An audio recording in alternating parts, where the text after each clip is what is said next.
Welcome back to my YouTube channel Malu vlogs. എല്ലാവർക്കും പുതിയൊരു വീഡിയോയിലേക്ക് സ്വാഗതം. അപ്പോൾ മാളുക്കുട്ടിയുടെയും അച്ഛയുടെയും ബർത്ത്ഡേ ആണ്. ബർത്ത്ഡേക്ക് പോയ കുറച്ച് വിശേഷങ്ങൾ കാണാം. എൻ്റെ കൂടെ എൻ്റെ ഫ്രണ്ട്സും ഉണ്ട്. കാരണം അവരും വരുന്നത് ഞങ്ങളുടെ വീടിനടുത്തൊരു വെള്ളച്ചാട്ടം ഉണ്ട്, അരുവിക്കുഴി എന്ന് പറയുന്നത്. ഇതിനു മുമ്പ് ഞാൻ വ്ളോഗ് ചെയ്തിട്ടുണ്ട്. അപ്പോൾ അവർക്ക് അവിടെ കാണണമെന്ന് പറഞ്ഞു. അങ്ങനെ ഞങ്ങൾ എല്ലാവരുമായിട്ട് വൈകുന്നേരത്തെ ട്രെയിൻ കയറി പോവുകയാണ്. അപ്പോൾ ഞങ്ങൾ ചായ കുടിച്ചിട്ട് കയറാത്തതുകൊണ്ട് കയ്യിലുണ്ടായിരുന്ന ചിപ്സൊക്കെ കഴിക്കുമായിരുന്നേ. ഒരു 9:30 ആകാതെ കോയമ്പത്തൂർ എത്തത്തില്ല. അവിടെ എത്തിയതേണ്ട ഞങ്ങൾ കഴിക്കാൻ കയറി. ടിക്കറ്റ് എടുത്തിട്ട് വന്നിട്ട് കഴിക്കാൻ കയറി. മസാല ദോശ മേടിച്ചിട്ട് കഴിച്ച്. നന്നായിട്ട് വിശക്കുന്നുണ്ടായിരുന്നു. കാരണം ഡ്യൂട്ടി കഴിഞ്ഞ് നേരെ ട്രെയിൻ കയറി പോരുമായിരുന്നു. പിന്നെ ഈ കോയമ്പത്തൂരിൽ നിന്ന് 11:30-ക്കായിരുന്നു ട്രെയിന്. അത് കോട്ടയത്ത് ഒരു 4 മണിയൊക്കെ ആകുമ്പോൾ എത്തും. ഞങ്ങൾ സമയം പോകാൻ വേണ്ടി ലുഡോ ഒക്കെ ഇരുന്ന് കളിക്കാൻ നല്ല രസമായിരുന്നു കേട്ടോ. പിന്നെ ഞങ്ങളെ കൊണ്ടുവരാൻ റെയിൽവേ സ്റ്റേഷനിൽ ചേട്ടായി വന്ന്. ചേട്ടായി ജീപ്പൊക്കെ ആയിട്ടാണ് വന്നത്. ഞങ്ങൾ ആ ജീപ്പിൽ കയറി വീട്ടിലെത്തി. ചെന്ന പാടെ ചെറുക്കൻ എണീറ്റിരിപ്പുണ്ടായിരുന്നു. അവന് ഞാൻ മേടിച്ച് ചെരുപ്പ് കൊടുത്ത്. കീ ചെരുപ്പൊക്കെ ഇട്ട് ഇങ്ങനെ അന്തം വിട്ട് നിൽക്കുമായിരുന്നു. മാളുക്കുട്ടിയാണ് നല്ല ഉറക്കം. മാളുക്കുട്ടീനെ ഞാൻ വിളിച്ചേൽപ്പിച്ച് ബർത്ത്ഡേ വിഷൊക്കെ ചെയ്ത്. പിന്നെ രാവിലെ ഞങ്ങൾ പല്ലൊക്കെ തേക്കാൻ വേണ്ടി ഇതേ വെള്ളത്തിലിറങ്ങിയതാണ്. അപ്പം മാളുക്കുട്ടിയും കൂടെ ഇറങ്ങി. ഇനി നമുക്ക് മാളുക്കുട്ടിയുടെ ബർത്ത്ഡേക്ക് കേക്ക് മുറിക്കാൻ വേണ്ടി ഹാളൊക്കെ സെറ്റ് ചെയ്തത് കാണാം. അനിയൻ്റെ പരിപാടിയാണ്. നല്ല സൂപ്പറായിട്ട് സെറ്റ് ചെയ്തിട്ടുണ്ട്.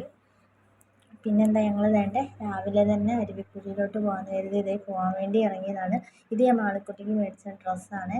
മാളുക്കുട്ടിയാണ് ഓടുമായിരുന്നു. അപ്പോൾ ഞങ്ങളെല്ലാവരും പോകാൻ വേണ്ടി നിൽക്കുകയാണ്. പിന്നെ ഈ ജീപ്പിന് ഭയങ്കര കുലുക്കാണ്. പണ്ടത്തെ കൂട്ട് ജീപ്പല്ല, നല്ല കുലുക്കാണ്. അപ്പോൾ എല്ലാവരും പറയാം സ്കൂളിലൊക്കെ പോകുന്ന ഫീലിംഗ് ഉണ്ടെന്ന്. അപ്പോൾ അതുകൊണ്ട് ഞങ്ങളിവിടെ വന്നിറങ്ങിയപ്പോഴേ മഴയായിരുന്നു. പിന്നെ കുറച്ച് മഴ നിന്നപ്പോഴാണ് താഴോട്ട് ഇറങ്ങിപ്പോയത്. രാവിലെ 9 തൊട്ട് 6 മണി വരെയാണ്. ഇതിൻ്റെ പാസ്സുണ്ട്, 26 രൂപയാണ് ഒരാൾക്ക്.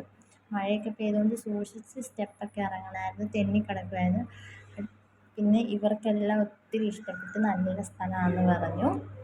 നല്ല അടിപൊളി സ്ഥലമാണെന്ന് പറഞ്ഞു കേട്ടോ. ചെറുക്കനാണ് ഒട്ടും വീഡിയോയ്ക്കും ഫോട്ടോയ്ക്കും നിന്നില്ലായിരുന്നു. പിന്നെ മാളുക്കുട്ടിയാണ് നിന്നത്. അത് പണ്ട് തൊട്ടേ പിന്നെ അങ്ങനെയാണല്ലോ. പിന്നെ ഞങ്ങൾ വെള്ളത്തിലോട്ട് ഇറങ്ങാൻ വേണ്ടി പോവുകയാണ്.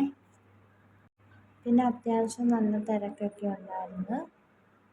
അങ്ങനെ ഞങ്ങളെല്ലാവരും വെള്ളത്തിലിറങ്ങി. സത്യം പറഞ്ഞാൽ നല്ല വഴുക്കലുണ്ടായിരുന്നു. എന്ന് വെച്ചാൽ തെന്നലുണ്ടായിരുന്നു. നമ്മൾ ചവിട്ടുമ്പോൾ സൂക്ഷിച്ച് ചവിട്ടണം. പിന്നെ അങ്ങോട്ടേക്ക് ആഴമുണ്ട് കേട്ടോ. കാണുന്ന പോലെയൊന്നുമല്ല, നല്ല ഒഴുക്കുമാണ്. പിടിച്ച് നിന്നിട്ട് നമ്മൾ ഒഴുകിപ്പോകും.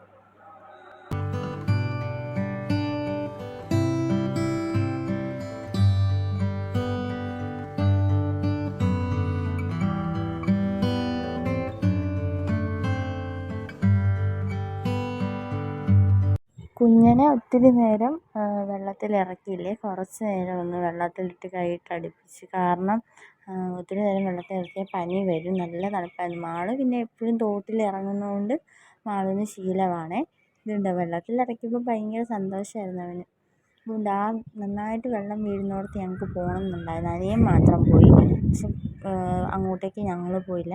പിന്നെ കുറച്ച് കഴിഞ്ഞ് ഒരു 12:30-ഒക്കെ ആയപ്പോഴത്തേന് തിരിച്ച് വീട്ടിലോട്ട് ഞങ്ങൾ പോന്നു. നേരെ ഇറങ്ങാൻ നേരത്ത് മാളുവിനെ കൊണ്ട് ഇങ്ങനെ സ്റ്റിയറിങ് തിരിപ്പിച്ചപ്പോഴത്തേന് അവനും ഇങ്ങനെ കളിയായിരുന്നു. പിന്നെ ബർത്ത്ഡേയുടെ സമയമായപ്പോൾ ഒരു ഇത് പറ്റിപ്പോയി. എന്താണെന്ന് വെച്ചാൽ ചൂടുവെള്ളം തിളപ്പിച്ച് വെച്ചിട്ടുണ്ടായിരുന്നു. അതിനകത്തോട്ട് കുഞ്ഞും കൊണ്ട് കൈയിട്ട്. അപ്പോൾ അതിനിടയിലാണ് കേക്ക് മുറിച്ചതും. അപ്പടി ഇത് കരച്ചിലും ബഹളമായിരുന്നു. പിന്നെ ഒരു ഉറക്കമെല്ലാം കഴിഞ്ഞ് അവൻ ഓക്കെ ആയത്. ഞങ്ങൾക്ക് അന്ന് തന്നെ തിരിച്ച് പോകാമായിരുന്നു. അവൻ്റെ കൈയും പൊള്ളി എല്ലാം കൂടി ആയപ്പോൾ അപ്പടി സങ്കടമായിരുന്നു. കുറച്ച് നേരം പോലും നിൽക്കാൻ പിന്നെ പറ്റിയില്ല അവൻ്റെ അടുത്ത്. അവൻ ഉറങ്ങി ഏറ്റപ്പം തന്നെ ഞങ്ങൾക്ക് പോകേണ്ട സമയമായി. പിന്നെ ടാറ്റാ ബൈ ബൈ ഒക്കെ കൊടുത്ത് ഞങ്ങൾ പോകുന്നു. അപ്പടി സങ്കടമായിരുന്നു. പിന്നെ അമ്മയെ വിളിച്ച് ചോദിച്ചപ്പം കൈ ചെറുതായിട്ട് കൊമളച്ചില്ല, തൊലി പോയെന്നാണ് പറഞ്ഞത്. അപ്പോൾ വീഡിയോ ഇത്രയുള്ള. വീഡിയോ ഇഷ്ടമായെങ്കിൽ ലൈക്ക് ചെയ്യുക, ഷെയർ ചെയ്യുക, സബ്സ്ക്രൈബ് ചെയ്യുക. മറ്റൊരു വീഡിയോ ആയിട്ട് വരുന്നവരേക്കും ടാറ്റാ ബൈ ബൈ.